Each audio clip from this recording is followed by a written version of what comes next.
Alors, on en a amplement parlé.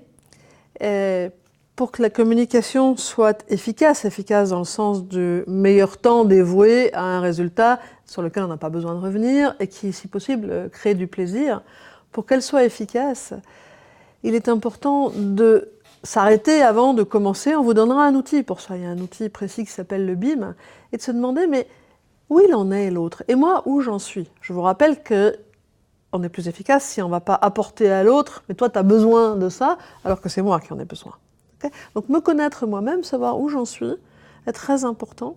Et puis, accepter de poser des hypothèses sur l'autre, sur ce dont il a peur et ce dont il a besoin, est très important.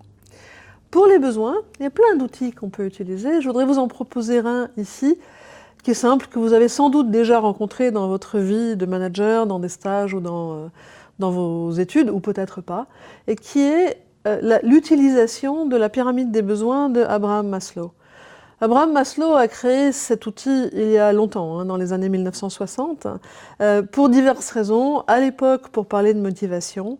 Ici, je vous propose de l'utiliser en amont. Vous avez quelque chose de sérieux à faire avec une personne ou avec une équipe, asseyez-vous et vous pouvez utiliser Maslow comme d'autres et vous interroger sur mais où ils en sont en termes de besoins dans ces différentes catégories que je vais vous expliquer maintenant. Alors Maslow, si vous vous souvenez, il a créé une pyramide et il a dit qu'on ne peut passer au besoin qui est au-dessus dans la pyramide, c'est comme de la gravité selon Newton, que quand on a satisfait le besoin qui est en dessous. Et nous commençons, ça va vous rappeler ce qu'on a dit à propos du cerveau reptilien, nous commençons par la première couche, celle qui est tout en bas de cette pyramide, qui consiste à satisfaire nos besoins physiologiques. Ils sont très simples, il s'agit de ne pas mourir, de survivre, voire de se reproduire. Musique que vous connaissez déjà.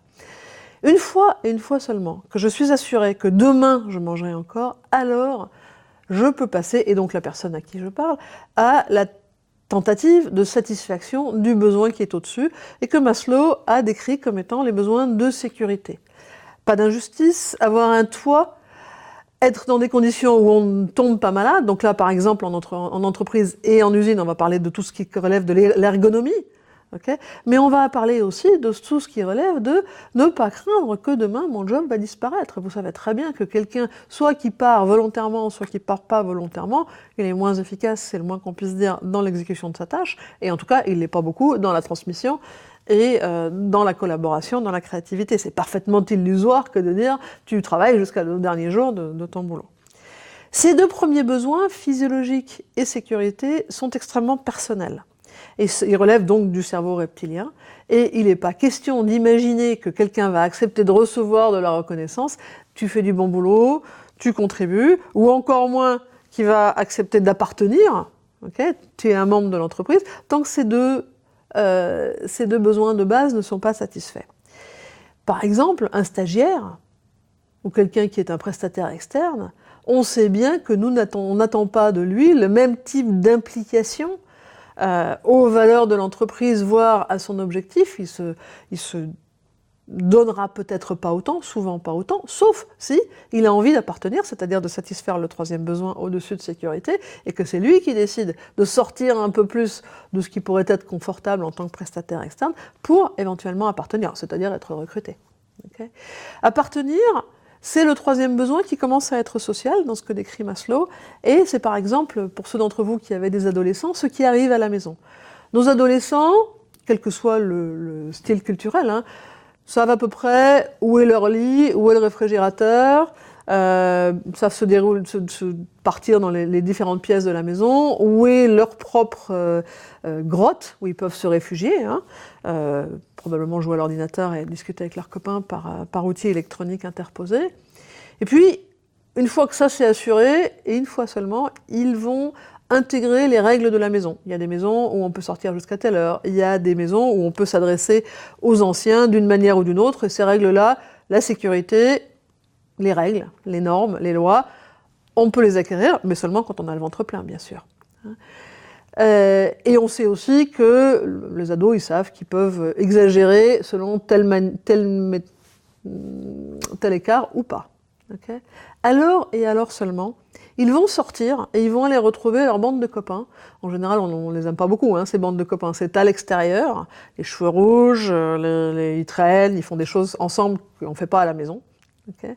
C'est plutôt bon signe. Ça veut dire qu'ils sont dans ce démarrage d'autonomisation, même si nous, on n'aime pas beaucoup ça, parce que notre ordre à la maison se modifie. Et d'ailleurs, les psychologues pour enfants ou pour adolescents voient que quand les gamins ne sortent pas, quand ils ne vont pas chercher à satisfaire ce besoin d'appartenance, c'est en général qu'il y a quelque chose qui ne va pas à la maison. Sujet à part. Revenons en entreprise. J'ai accepté d'aller dans tel ou tel type d'entreprise. J'ai choisi tel ou tel type de métier. J'ai choisi tel ou tel type de structure. Si, on choisit. Hein. Okay, il y a certains d'entre nous qui aiment travailler dans des grandes entreprises, certains autres qui préfèrent travailler dans de petites structures en interaction collaborative. Ça, c'est vraiment à cet endroit-là que ça se passe, l'appartenance, à quoi on appartient. Nous appartenons aussi d'ailleurs à d'autres instances sociales en dehors du fonctionnement de l'entreprise, à des clubs de foot, à des clubs sociaux, les groupes d'amis sont exactement à cet endroit-là satisfaits. Et on sait aussi d'ailleurs que quand ça va pas bien dans notre vie, quand nos besoins physiologiques ne sont pas respectés, on a tendance à plus aller voir les copains, à être moins sociable, parce qu'on se recentre sur soi. Signaux que vous pourriez repérer quand quelqu'un change de comportement, ça peut dire quelque chose sur, mais il y a quelque chose qui change dans son environnement qu'il ne vous a pas dit ou dont vous n'êtes pas forcément au courant, parce que il n'y a pas le lieu de parole pour ça, ou il n'a pas envie de le dire. Okay. Alors, une fois que j'ai décidé que j'appartenais à telle ou telle meute, hein, c'est assez mammifère, alors et alors seulement, je vais attendre que ce groupe me donne de la reconnaissance, la petite tape sur le dos. Ouais, tu peux appartenir, tu peux être des nôtres. Et là, souvent, il y a quelque chose qui se passe qui est compliqué. C'est que moi, manager, je suis arrivé à un certain niveau dans l'entreprise, je me recycle comme vous êtes en train de le refaire, je rentre dans un programme de leadership. En général, c'est à cet endroit-là qu'on a besoin de reconnaissance. Tu es ce que tu es et je t'apprécie pour ce que tu es. Donc nous, on a ce besoin-là.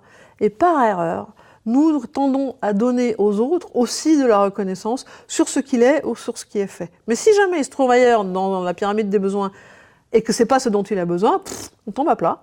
Et non seulement on tombe à plat, donc c'est pas satisfaisant pour nous parce que notre stratégie n'a pas fonctionné, mais l'autre il se sent pas respecté dans ce dont il a besoin, donc c'est raté. Okay.